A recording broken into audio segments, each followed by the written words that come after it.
Hello, everyone, and welcome to a special NBA edition of Kill the Clock. After a disappointing finals, this is one of the best feelings as a basketball fan, getting ready for the draft, counting down.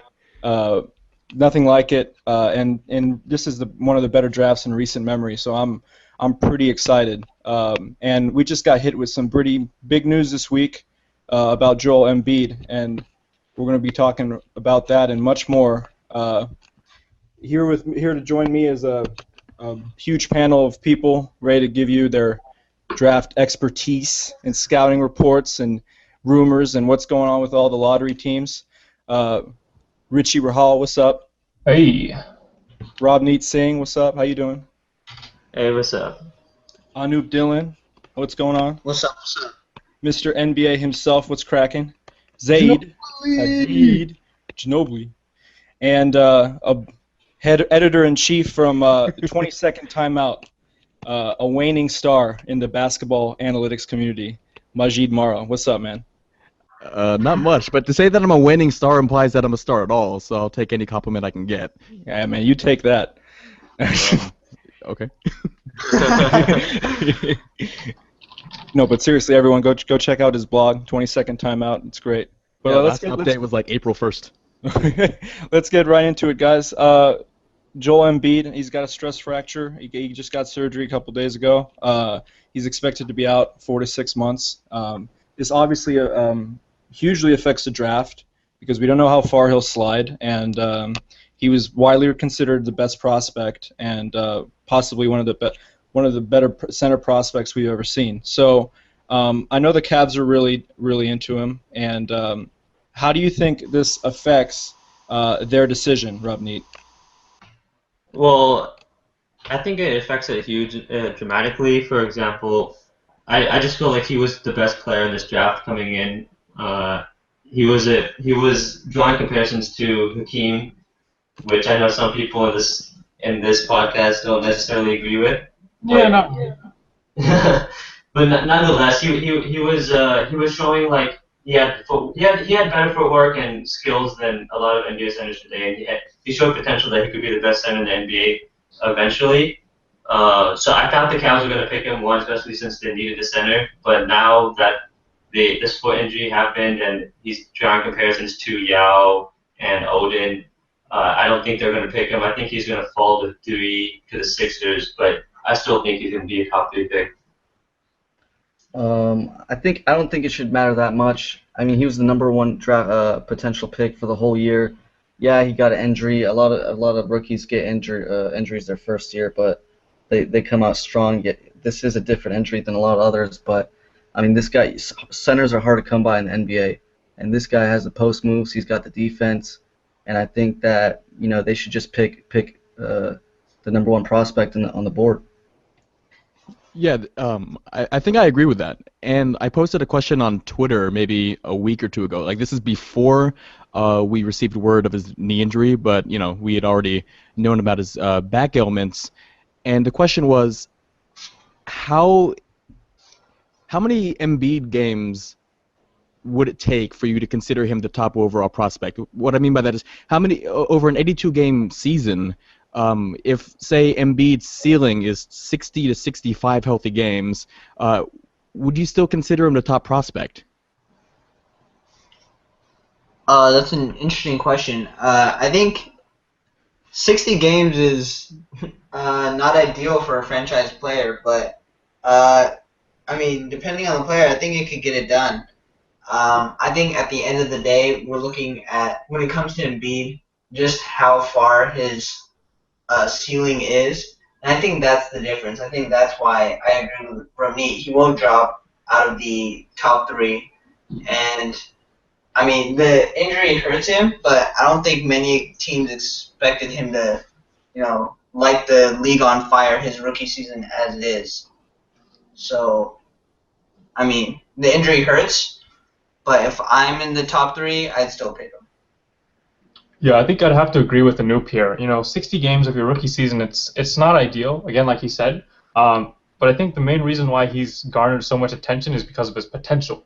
That's to be realized. It's not going to be his necessarily ceiling for his rookie season, but his ceiling over his career. So 60 games of a rookie talent player, if he manages to stay healthy longer than that, I think is not really as relevant in terms of his career because Right. let's say you have 60 games of a rookie talent versus later on in his career, 5 to 10 years down the line, he's playing 70 to 80 games at his peak. I think that's more important, and that's what the franchises are thinking about when they're considering drafting this player. Right, but my question is, what if at best in his prime he's playing 60 games a year? Then what is the consideration then? I mean, it's again not ideal, but depending on how good the team is, it can happen. I mean, how many games did Tim Duncan play? Dwayne Wade was in a similar situation, so I mean, it's not ideal. And Right. I mean, these players are both older than they're over the hump, but their teams are still really successful. So I mean, it can still work for a team, and I still think that even at 60 games, he could be a game changer. Right, but how would you compare 60 games or say 65 healthy games of Embiid tops versus 75 to 80 games of Parker and Wiggins? That's the calculation that Cleveland has to make. Well, I agree, and I think when you're making that calculation, it's definitely a lot closer. Again, I think he's a top 3 pick. I don't know how high in that top 3, but if you're looking at 60 games from Parker versus say 60 games of XM, I'm sorry, 60 games of Embiid versus 60 games of XM. I mean, in my head, I think I'd rather have Embiid. That's just me. Right.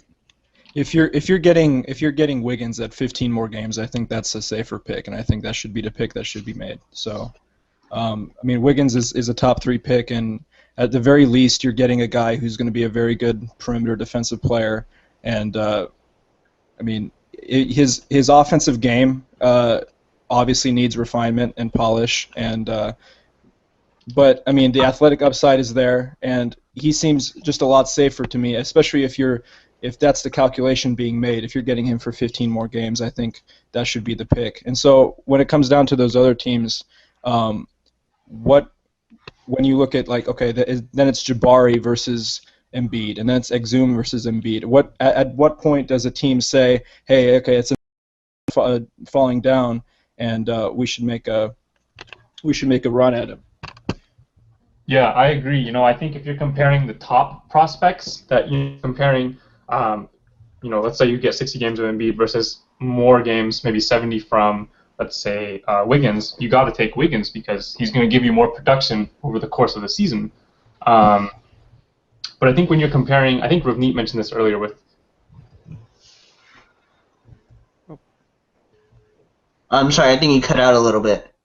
In terms of the top talents in the draft, maybe comparing amongst them, Embiid might fall short if he has an injury problem. But if you compare him with some of the prospects afterwards, such as like Exum and some of the people that will fall in picks 4 through 7, I think you still take Embiid because of the potential higher talent level that he'll develop.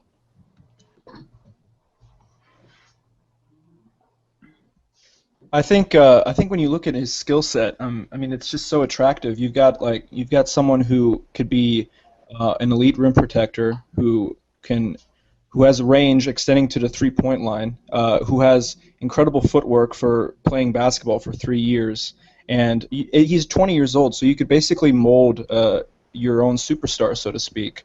He's got a very humble personality. He's not someone who's like has a brash personality or has a problem with authority, or it seems like that. So it seems like you're getting a kid that could be committed to a program, and you just develop him the way you want and develop his burgeoning skill set. You could ask him to do so many things for you, and he could be a very valuable two-way player.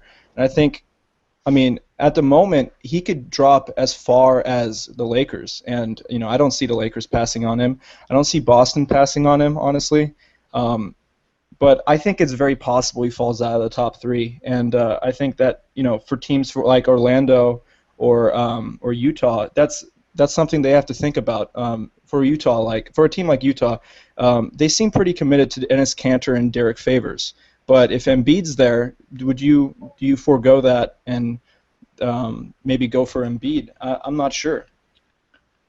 Well, I think if you're the Utah Jazz, I don't know if they're enamored with Enes Kanter as much as they used to be because they benched him midway through the season, and they don't really like his defense. So I think they still probably see Favors as a power forward, but they don't mind him playing at center. So I think they're going to go with Lay. But if Embiid falls to them, I see it. I don't really see Embiid falling past 5, to be honest. And I just wanted to break down the tiers of the draft for the like the top 10 picks. Like tier 1 is Wiggins, Parker, and Embiid. I think those are the top tier players in this draft. And then after that, it's Smart, Vonleh, Exum, Randall, and then there's that's the second tier, and then the third one goes on for quite a bit. But since there's a drop off, I don't think it's smart for Embiid to go past Philadelphia. I wouldn't blame Milwaukee or Cleveland, especially Cleveland, to not pick Embiid because it's just a safer pick, and Wiggins and Parker have high upsides too. But I don't think it's fair. I don't think it's smart for Philadelphia to pass on Embiid. Yeah, Embiid the most he should drop is to Philadelphia. They would have a monster uh, front court with Noel and Embiid. But I mean, Embiid had it, we don't even know if he's only going to play 60 games a year. He could. I mean, it is a lingering injury that some players have had, but I mean, he's very young and he's still. I mean, his talent has been number one the whole year, and the way he plays defense, the post moves he has, he's very young. He's only 20 years old. I mean, you don't want to miss out on that. Yeah, and I'll personally say, if best case scenario, Embiid is only good for 60, 65 minutes a game, assuming that he's healthy for those 60 to 65 games a season, I would take him first, and I don't really think it's particularly close. Yeah, I mean, I just want to say something about Embiid. I mean, in terms of talent, I would have him in a tier by himself. I'm not really sold on Wiggins.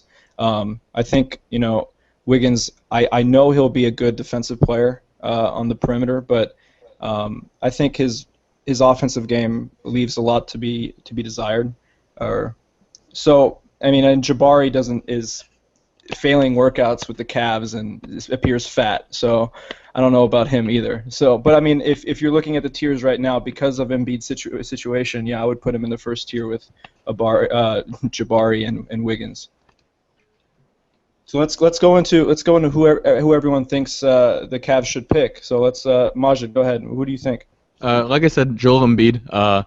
Assuming that his back and foot and other like skeletal structural issues check out, he's a can't miss prospect. Other than that, and as much as I think the Hakeem Olajuwon comparisons are a bit racist, to be honest, I feel like that comparison wouldn't be made if he weren't a guy from Africa. Whoa, wait, hold on. No, racist? Can we delve into that?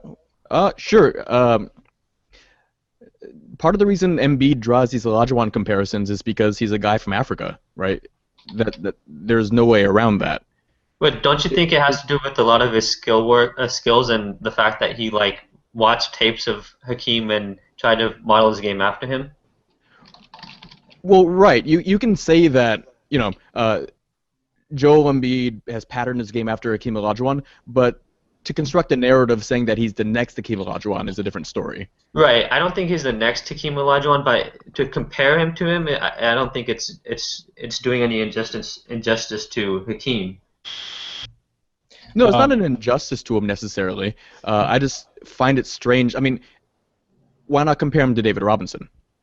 But because David Robinson didn't have as good a footwork as Embiid does. That's not true.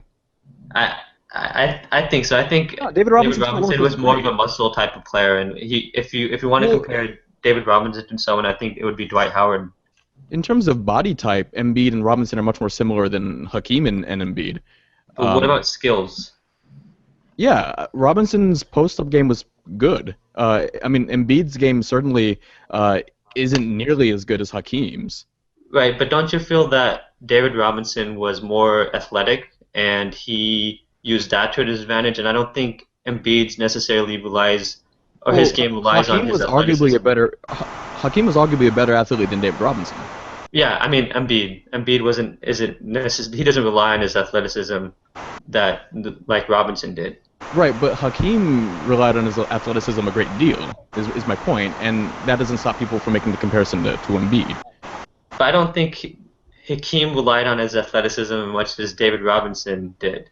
I think Hakeem had just a great level of skills that I see Embiid like But not to the same extent, right? I don't want to do any dishonor to the great Hakeem Olajuwon, but I'm just saying like I don't think it's a horrible comparison. I mean, it's not a horrible comparison. I don't think it's a particularly apt comparison. And I think what carries it over the top is the fact that they have one common fact about their background that they share, and that's that they're African. This is an interesting topic, but we're gonna have to move on a little bit. Zaid, you want to tell us about some rumors you're hearing about the Cavs? All right, for the Cavs, the most intriguing one I've heard that just came out, I heard today, was the Utah Jazz are offering Derek Favors, Alec Burks, and the number 5 pick for the first pick and Jarrett Jack. That's very interesting. They're giving up on Derek Favors like that. I think they are looking for Andrew Wiggins. I mean, he does have the highest potential, but the Or Utah, Embiid? yeah, or Embiid. I guess they want to give up on Cantor and Favors, but it's a pretty interesting trade, and it's pretty risky for both teams. Okay, let's go into Zaid. Oh yeah, let's Zaid. Who do you think they should pick? Embiid? I think they should just stick with Embiid. I think it'll be a nice if they want to get Wiggins, they're basically saying bye to the whole LeBron thing, and I still think that the manager or the owner and everyone still kind of want him back, and just want that hope to have him back. But I think they should just stick with Embiid. I think it'll be a good little balance with Kyrie Irving, and they can just kind of see what they can offer. There's a decent amount of small forwards in the free agency, so I think centers are hard to come by, and a defensive and offensive skilled guy like Embiid is tough to pass on. Well, I don't know if the Cavs are really thinking that LeBron will come back, and even if he did come back, or even if they re-sign Luol Deng, I believe that Wiggins may be better suited at the two. He's not necessarily very strong yet. He's mad athletic, but I don't know. I think he would have trouble guarding guys like Melo, Durant, and LeBron. I mean, I think anyone would have trouble with those players, but I mean, especially if you're a rookie, right? I mean, thrown into the fire. But I think he's got the tools to be a very good defender, and I think his floor is uh, at least an above average defender and an average offensive player. That's his floor to me. So But like don't you think Corey he's Brewer. better? Corey Brewer. Yeah, I mean that's his absolute floor. I mean, yeah, His floor is it's much not. higher than that. Yeah, I would say so. But I mean, I'm talking about like worst case scenario. But anyways, yeah, I think with the Cavs, I mean, as much as we want to see Embiid go to them, and I think as much as we've heard that they're in love with Embiid over the draft process last 2 months, I think they're going to go with the safe pick, and I'm willing to bet that they're going to take Andrew Wiggins, number 1 overall. So let's move on. Let's move on to. Oh, actually, Maja, do you want to say something? I mean, we can move on. We can move on, and I'll talk about whatever we decide to talk about next. Okay. Anoop, you want to say something? No, I'm fine. We can go Okay. on. So the Bucks at 2. So what do you guys think about Jabari going to the Bucks? Because they've ruled out Embiid. Mark Luray, whatever his name Lasry. is. Lasry, sorry. Has ruled out selecting Embiid at 2nd overall. So they're either looking at whoever's left, basically. So I think they're going to take Jabari 2nd overall. What do you guys think? Maybe. Here's the thing with Milwaukee, right? We kind of look at their roster, and they kind of have this collection of really long, athletic guys, right? And Jabari seems like a kind of a perfect complement to that. He's not long, and he's not particularly. I mean, well, he is long, but he's not like wiry, athletic in the way that, say, Giannis Antetokounmpo and Chris Middleton are, right? Larry So- Sanders. And Larry Sanders, although his future in Milwaukee is pretty questionable at this point. That's true. But yeah, I mean, I think Jabari's kind of that pure scorer that they don't really have on their roster right now. They kind of, I mean, they need a few pieces to be a true contender even in the Eastern Conference. But I think selecting Jabari would go a long way towards kind of filling out the roster. He could certainly score, can he? I mean, I think he's got a great offensive game. I think he's the most NBA ready out of the three elite prospects. And Zaid, what do you think about that? Yeah, I think Jabari is the most NBA ready player. I mean, Wiggins probably has the most potential, but I think they want someone to play well right now, and I think Jabari Parker is the guy to get. I mean, I've heard that Jabari Parker kind of didn't really play well for the Cavs on purpose, just so he can try to. I think he wants to go to Milwaukee, and I Whoa, think. whoa! Are you saying he tanked his workout? I think he did tank. A source from ESPN was explaining that Jabari wasn't himself, and it was clear that the Cavs weren't his first option. So I think Chicago is close to, or Milwaukee's close to his hometown, Chicago. So we'll see. We'll see. I think the Bucks should probably pick either Embiid or Parker, but if they're not going to pick Embiid, then go with Parker. The only thing is, I think they really love Giannis, and I think if you did a mock draft of last year, he probably would have gone one or two, and he has a high potential also, but he's very raw. That being said, you could have Jabari play the four. He's 240 pounds. He could bang with the guys, the power forwards in the NBA, but I think he's more of a three. And also, Milwaukee has a plethora of power forwards. They have John Henson, they have Ilyasova, they have Larry Sanders. They gave a lot of money to Ilyasova and Sanders. So they're going to have to move some of them if they plan to have Parker at the four and Giannis at the three, which is what I think they're going to do.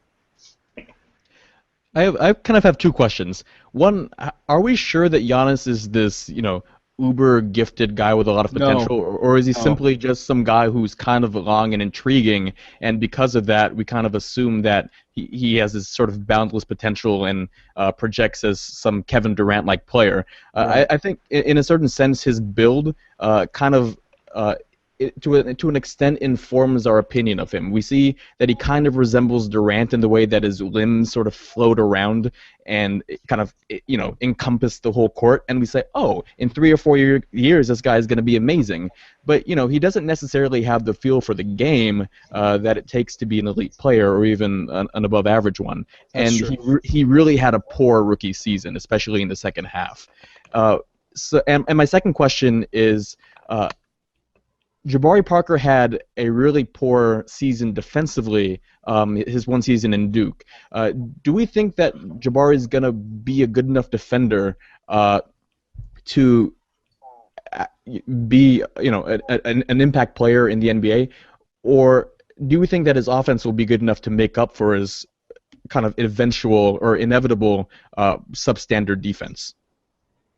So first off, I think I agree with you that Giannis is long, he's athletic, and so people will say he's got a lot of potential, but at this point, he doesn't have many concrete skills. I don't think he does any one thing that sets him apart that he can, earn his living on, other than his potential.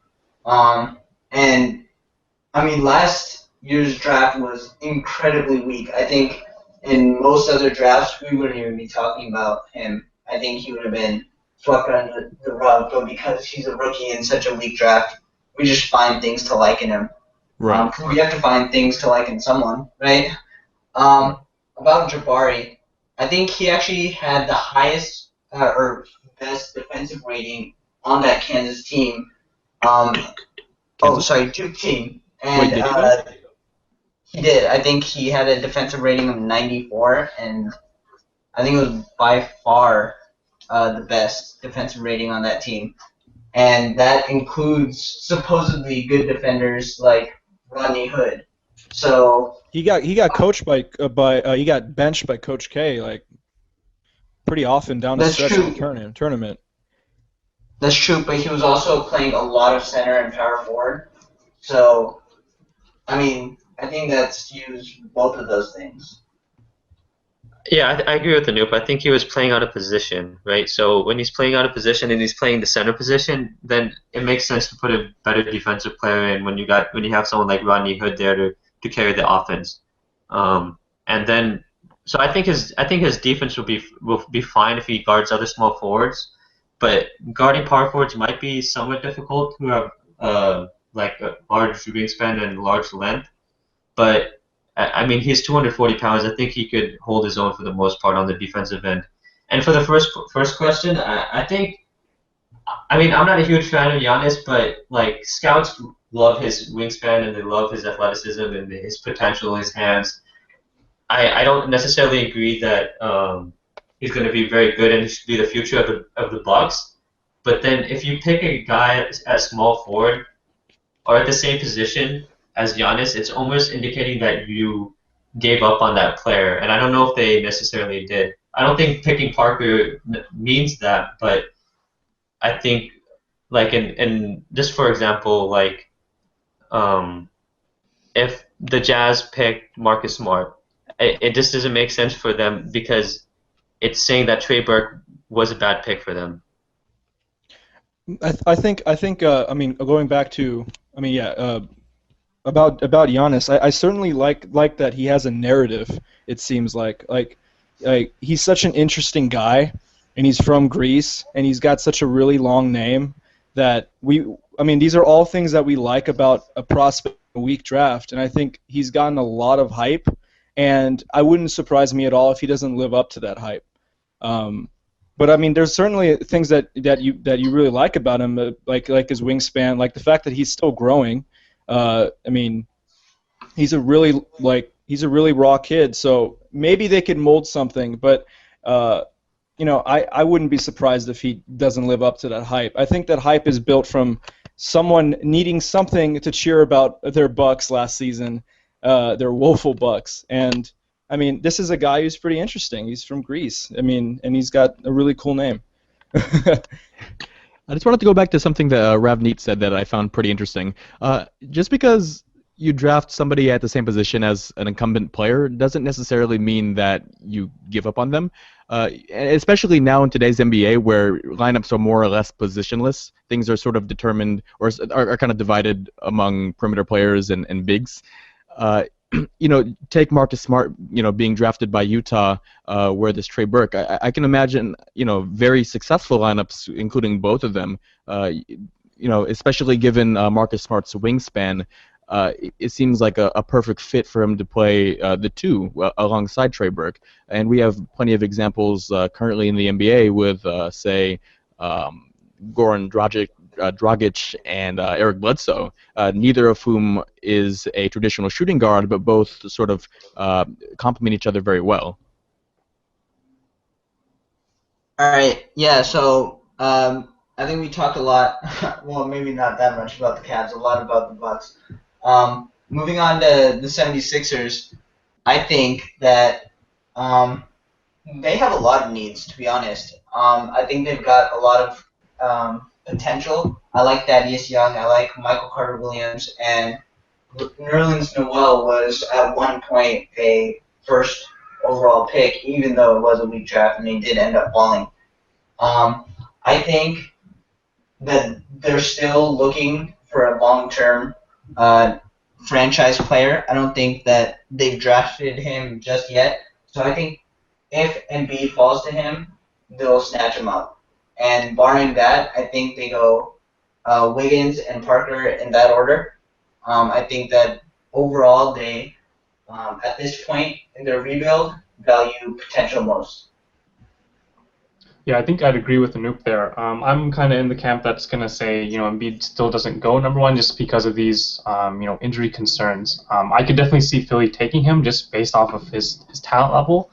One interesting thing I've heard, though, is that if they think his injury issues are too much and he falls past 3, that they would still consider Exum, even though they have Michael Carter-Williams. And I'm not sure if that indicates that they think Exum will be a better prospect, and they, maybe can get something for Michael Carter-Williams, maybe sell high and get something in return from another team. But I thought that was really interesting because before the Embiid injury, I never heard of any interest from them to draft Exum. And I don't know if you guys have something that you've heard relating to that, or if you have other points about Philly you'd like to mention. But I'll turn it over to Zaid. Zaid, do you have something to say? Right. So I think if Embiid's not there, which I have him going at number one still, I think they'll try to get Wiggins. He has the highest potential. I think in this draft, he could easily be a superstar player. And I mean, a couple of rumors I've been hearing, but they are very iffy, as in sources, where the Lakers want to move Nash and the number 7 pick to Philly for Michael Carter. Wait, you're giving us shady sources, Zaid? I mean, they are. This is the NBA draft. These rumors come and go. So they Like- come with a lot of smoke, so to speak. A lot of smoke, right? Okay, all right. So Nash and number 7 pick to Philly for Michael Carter Williams and Thaddeus Young. Oh. And another trade rumor that I heard was Thaddeus Young and the number 3 pick for the first pick to try to get if they think that the first two teams are going to grab Wiggins or Embiid, whichever one they're thinking to get. But I think those are some interesting risks to take to try to get that number 1 pick, and especially for that Lakers trade. I think Michael Carter Williams should stay on the Sixers. That's not a very good trade for them for that number 7 and Nash. Yeah, my first question would be, why would anyone want Steve Nash? Like, Steve Nash is done, right? I know, right? Like, there's no way he's ever going to be productive in the NBA again. He That's just has a foolish to me. Grantland video series talking about like retirement. I mean, Yeah, right. And They should- yeah, they that's should go only watch that. partially tongue in cheek. That's partially sincere. oh yeah, a lot of it is sincere. I mean, he's Right. he's debating on what he should do. Like he's at a crossroads. But yeah. Anyways, yeah, I don't think they should move MCW. Although they're really aggressively shopping Thaddeus Young. It seems. I think they're completely blowing up the ship. And I mean, I think like the next move will be to maybe shop Young for extra picks and get younger. You have something to say, Ralph? Yeah, I mean, I think this goes back to the point that Majid was talking about, is do you draft at the same position you did last year? And I think the Sixers would be doing that if they drafted Exum. So then it brings up the question is, do you draft talent over needs of another position when you have that position filled? So I don't think they should go for Exum, and I think if they would, or like if they would go for Smart, which is a reach, then I don't think it's the right pick, just because Smart and Exum are players that are going to play the point guard position, and they need to they need to have the ball in their hands to be effective. Well, here's the thing with Exum, though. So, he's this Australian guy. He's 18 or 19 years old. He's really young. He's supposedly really talented, although nobody who talks about him has really seen him play, except for maybe a couple international games, some exhibitions, maybe a couple YouTube videos. It remains to be seen, in my opinion, that he's an actual point guard. I think he projects more as a 2 who can't shoot. And because of that, I'm not really high on him as a prospect. I think it'd be foolish for Philadelphia to take him at number 3, especially if someone like Wiggins or Parker were still on the board. So I just generally curious, what are your opinions of Exum as a prospect? Not necessarily at number 3, but just as a projected first half of the lottery pick. I mean, as a 6'6" point guard, and I say that tentatively. Right. Yeah, he's lightning quick. He gets to the rim at will, and I think that's what every team wants. They want a guy who could attack the paint. He has decent vision from what I've seen, but yeah, I mean the level of competition is a little concerning when you're looking at his tape, because I mean you really don't know what you're getting. This is the most boom or bust pick easily in the top 10. I mean, if you talk about Embiid and his back problems that some people say are okay, and then obviously the stress fracture, I think Exum is by far the Johnny Manziel of this draft, so to speak. I don't know which team is going to go in on him, although I know a lot of people love him. So it would be interesting to see. I don't know if he is a point guard. I'm not quite sold on that, and it seems like some teams want to at least try and see if he can make that transition and develop him there. And maybe if they can't, then worst case scenario is you have Evan Turner, but quicker and can't shoot. Well, yeah, Evan Turner. So, I mean, let's. So everyone thinks Philly should pick who. I mean, basically whoever's remaining from that big three. But does anyone really think that they could go in on Exum? I don't think they should. Um, I think the general consensus was that we shouldn't go for Exum, but or that the Sixers shouldn't go for Exum. Richie, Yeah, what do you think? I don't think they will either. I just mentioned that earlier because it was something that I heard and thought it was interesting. Um, Okay. in terms of Exum, though, I think the team that may be interested in him, or I've heard is interested in him, might be Magic at number 4. I've heard there's some ties with Exum and Oladipo. I don't know, again, if these are founded in any, real facts, but I thought it was interesting, and I think I could definitely see him going to the Magic. Rav, what do you think? Well, I think Exum and Oladipo played together. I forget where, but they're good friends, and I know they would want to play together. Oladipo and his agent have made it clear that they like the Lakers and the Magic, and even though it's out of their hands, those are teams that he would like to go to. As for the fit, I think it would work pretty well. Oladipo is more of a two, in my opinion, and Exum is more of a point guard. Yeah, and I know he can't shoot, but he has a mad crossover, and he could dribble pretty well. But just Well, imagine the lack of spacing on Orlando in a world where they dump Aaron Aflalo, their really only credible 3-point threat, aside from the occasional Jameer Nelson hot streak, Right. and then you add Exum. They don't, as far as I know, have a reliable stretch four. Tobias Harris is decent, but he's not a great shooter. I think, Right. in fact, I think he was sub 30% on maybe 1.5 attempts per game, something like that. It would be the worst shooting team in the league by a pretty large margin. I think that would be pretty bad for sure. Oladipo did improve like later on in the year That's true. with his shooting and 3-point shooting. And I think you could improve your shooting as you go on. LeBron didn't necessarily have a good jump shot his rookie year, Yeah. and they also have the 12th pick, so they could get a guy like Nick Stauskas there, Doug Sure. McDermott, another good shooter. There's a lot of good shooters in this draft. They could reach for James Young, but I don't think it's worth it. Rob, talk about Marcus Smart. I mean, actually, I think what is an interesting pick, and I think you could talk about him a little more. But if you can imagine a backcourt with Smart and Oladipo, I mean, I know that that's not a very good shooting team, as Majid pointed out. But because I mean, Marcus Smart shot 28% from deep, and that's my biggest problem with him as a prospect. But looking at Marcus Smart, he's a very good defensive player, and I think he's going to Yes. translate very well in the NBA. We're talking about perennially an all-defensive selection. So, Waj, do you want to talk about that, or Robneet? Well, I'm like the biggest fan of Smart. I've been craving him for my favorite team, but Ooh. but Kill beyond him. that, I think the Magic were interested in that number 2 last year, and he took his name out of the draft, and I still think they really like him, but Exum just has so much hype right now, and he probably has a higher ceiling.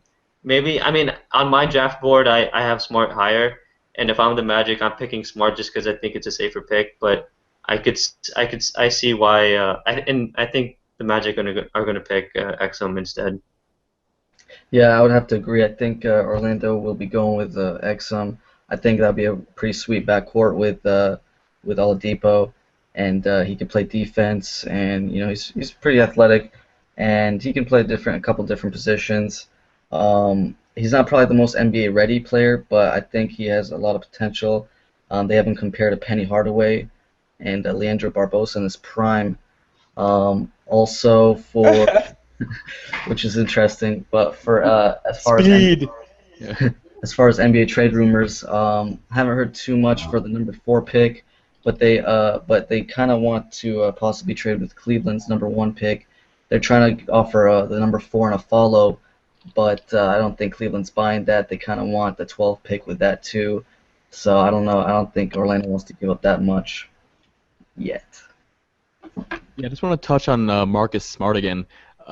So to preface all of this, I'm actually a pretty big Marcus Smart fan. The one thing I was confused about is his reason for wanting to go back to Oklahoma State for his sophomore season. He stated that he wanted to improve his jump shot. Two things. One, you can definitely improve your jump shot in the NBA, as we've seen. And two, he didn't actually improve his jump shot. Shaheen cited 28% from the college three-point line. But Shaheen also mentioned that he projects as an elite defensive player. He truly does. It'd be no exaggeration to think of Marcus Smart as a 10-time all-defensive first-team player. That's how good he is. If you need any proof, just go to YouTube, watch his performance against Andrew Wiggins. He shuts him down, and there's actually a video of him defending Dante Exum in some U.S. versus the World Exhibition game.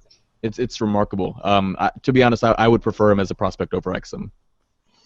I love his competitive fire too. I mean, the guy's a winner. He has that black mark, that red flag, with that fan recently. But beyond that, like I really have like a lot of good things to say about the guy. Other than his shooting, the shooting is a problem. But I would love. I mean, if personally, I'd love if he fell to the Kings at 8. I would love that pick. I think he's a competitive guy. I think he's someone who could be a leader for a team for a long time. And yeah, I mean, I really like his defensive upside. Let's talk about the Jazz. Anup, you want to tell us about the Jazz? Yeah, I think that the Jazz have a really promising future. Well, I think Derek Favors is definitely a promising player. I think if he's your second best player, then I mean you're looking good. I don't think he could. I don't think he's a franchise changer. I don't think he could carry a team to the playoffs or a championship or anything like that. But I think he's growing really fast, and I think he's already one of the better lockdown defenders. Um, I think they do have a lot of needs, though. I think they really struggled scoring the ball. I mean, that's why they had to go small ball for so much of the season. I think they're looking for a scorer first and foremost. I think they take either Smart or Exum, whoever falls to them, or, I mean, I don't think there's any chance that Wiggins or Parker fall to them, but if somehow Embiid falls to them, I definitely think they pick him up. They need a center. They don't like Cantor, or at least they didn't last season, and I don't think he's shown so much promise. So, I mean, Embiid, if he falls to them, otherwise I think they take whoever's left out of Exum or Smart. Zayed, you wanted to say something about the Jazz?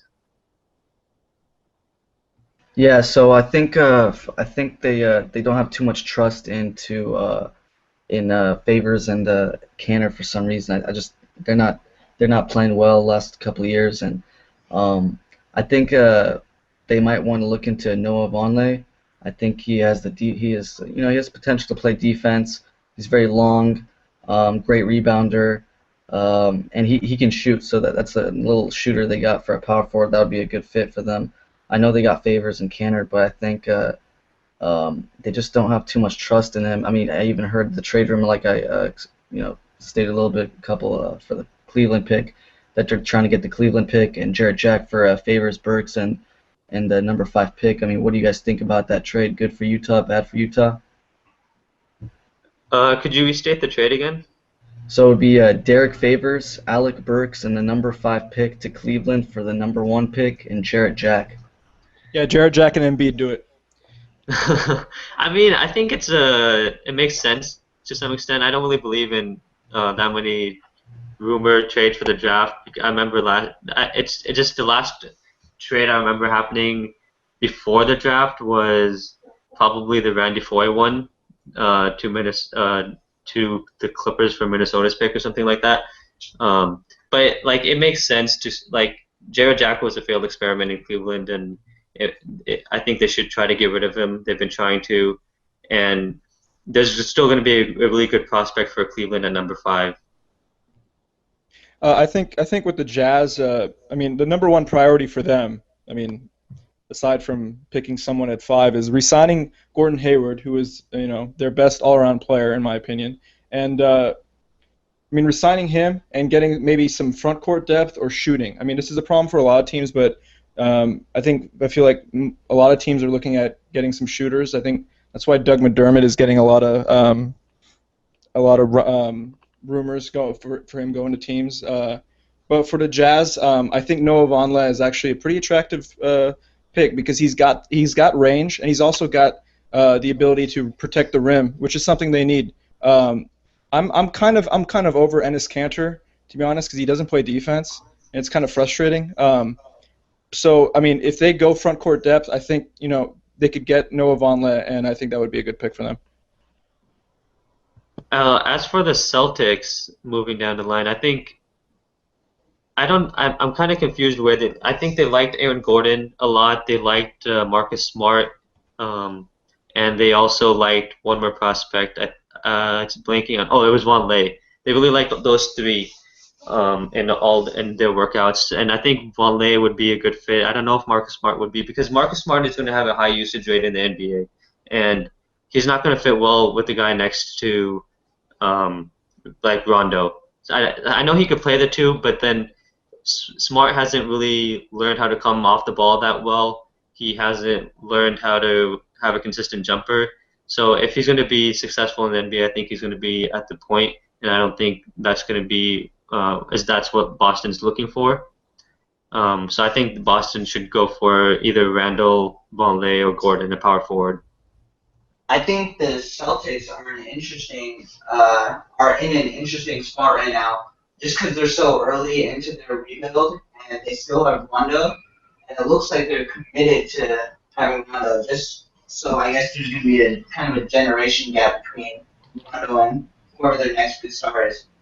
I think when you have a point guard like Rondo, I think athleticism is really important. Someone who can get out and run, someone who can uh, always be a threat for the alley-oop or the backdoor cut.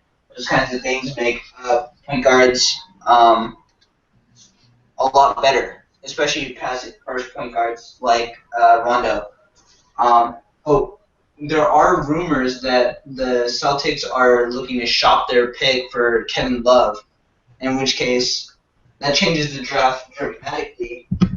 Is there anyone you guys think that makes more sense for the T-Wolves, assuming that the Celtics are drafting for the Wolves at that point?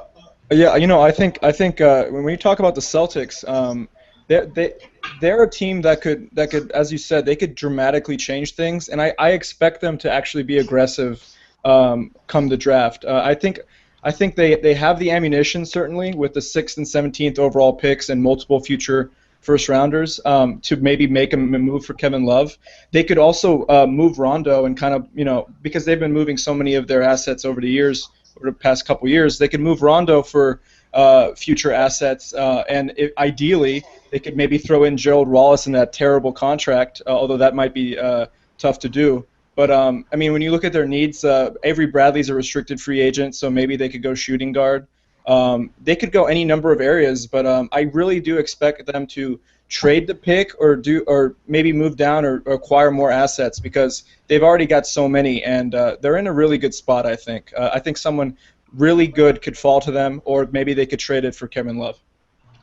Yeah, I just think I've been hearing Danny Ainge saying that they're going to keep their picks, but Danny Ainge says a lot of things, and I just don't believe him.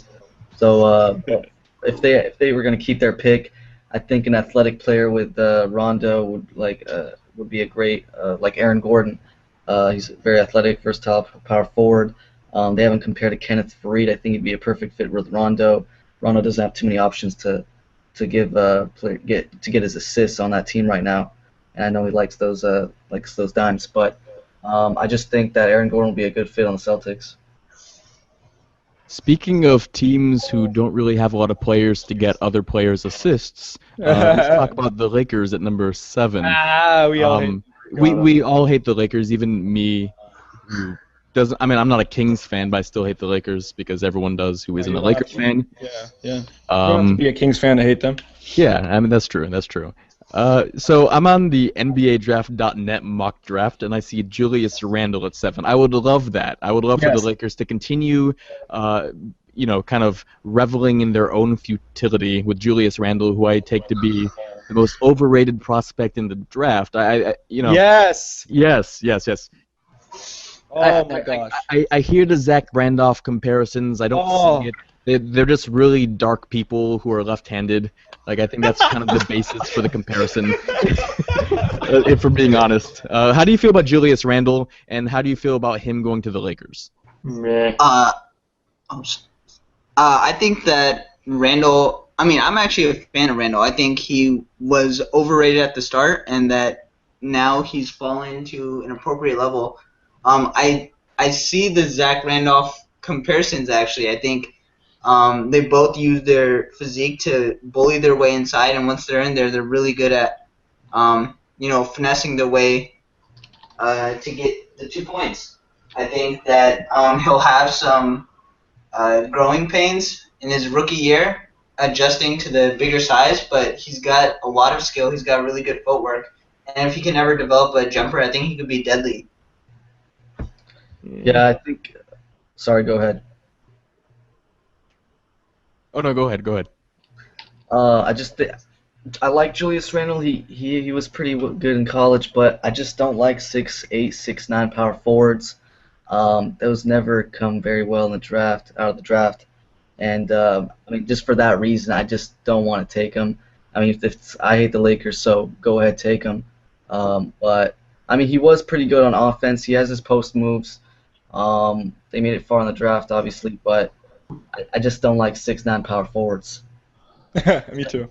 Yeah, I'd have to completely agree. I'm not high on Randall as a prospect, mainly because I feel like he's going to have big problems with NBA size.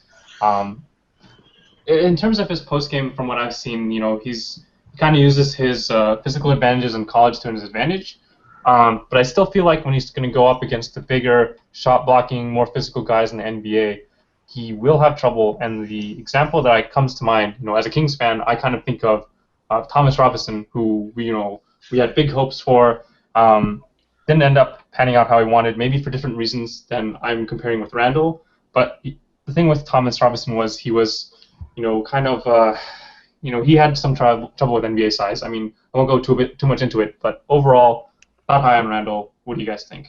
Yeah, I think that's actually a good comparison because I hear two things. I mean, for Randall and for Robinson, ferocious rebounder but undersized. So I mean, I don't like that in Randall, but I don't like the fact that he can't use his other hand. He's a left-handed player, and you need to be able to be ambidextrous in the paint. It's a huge skill, and you have to learn that in the NBA. I mean, I'm sure he will eventually learn that, but he doesn't project to be a good defender either. So Right. if I'm the Lakers, I would go somewhere else with that. That'd be worst case scenario.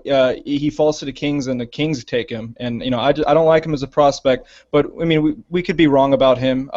He was dominant in his workout with the Lakers. That's right, dominant. So they do like him. So hopefully it happens. So I'll say two things. One, it seems like we only make these criticisms about players being, dominant with one hand when they're left-handed, right? Like the criticism we levy against Zach Randolph is that he only has a left hand. The same thing. What players in the post have we criticized for being right-hand dominant? Right. So I think the very fact that being left-handed is sort of rare by comparison in the NBA sort of accentuates its dominance when a player doesn't use their offhand very often. That's a good With point. that said, it is true that he doesn't have a right hand, but I don't think I don't think that's necessarily going to work against him as much as his lack of length is going to be. And that leads to my second point, which is we have to remember not only is Julius Randle 6'8", 6'9", he's 6'9" with short arms. That's important, right? Because if he were 6'9" with a 7'4" wingspan, something like Noah Vonleh, who's about 6'10" with a 7'4" wingspan, he could make it work. But he's short with short arms, and that's a bad combination to have. Mm-hmm. I agree. I think correct me if I'm wrong, but I think he had his average wingspan, I don't think he was undersized in his wingspan, right? Well, he has like a 6'11" wingspan, which is short for someone his size by NBA standards. I think he's still a good size for playing the power forward, and 6'9" is not a bad height, especially in this day and age. If you have guys like Paul Millsap who is 6'8", then I think that But what's more yeah, that, important than size and wingspan is skill level, and I think that's where you could see Julius Randle exceed it. Do you see Julius Randle as a Paul Millsap? No, I don't. I don't think he'll be ever as good as Paul Millsap, but I don't think I don't think you could just point at his height and say, oh, he's not going to be as good because look, Thomas Robinson was shorter, so Randall's short, and he's going to be like Thomas Robinson. well, it's You a know, I don't. combination. It's a combination of being short, not being able to handle, and not being able to shoot. Right? It's just a Right. projection. He could develop those skills, but there's really no evidence to say that he will at a high level Right, but for a top 10 pick. if I'm a scout, and I know Right. scouts love wingspan, and I would look more at skill level, and I think Randall has a higher skill level than than Von Lay, and I actually think Randall is I think so. I think how many games did Von Lay lead Indiana, and how many games did Randall lead Kentucky? What do you mean? Randall was the best player in Kentucky, and he led that team all the way to the national championship game. He's saying Von Leh was pretty invisible in big games. Yeah, and I know Kinda true, Randall kinda true. was affected by larger power forwards, namely Adrian Payne, but I feel like Julius Randle is a guy who will develop a jump shot. I have more faith in his jump shot than Gordon's jump shot. I'll tell you that much. And Uh, I think, I'm, yeah. I'm sorry, guys, but it looks like we're running out of time, and we're incredibly inefficient because we've reached the 8th pick, which is the Kings, but we're going to have to do it in a part 2 later this week, right before the draft. So tune in next time for part 2 of the NBA draft special on Kill the Clock, and where we'll be talking about how Dario Saric will be a surefire Hall of Famer. And Brandon Jennings. Oh God, no.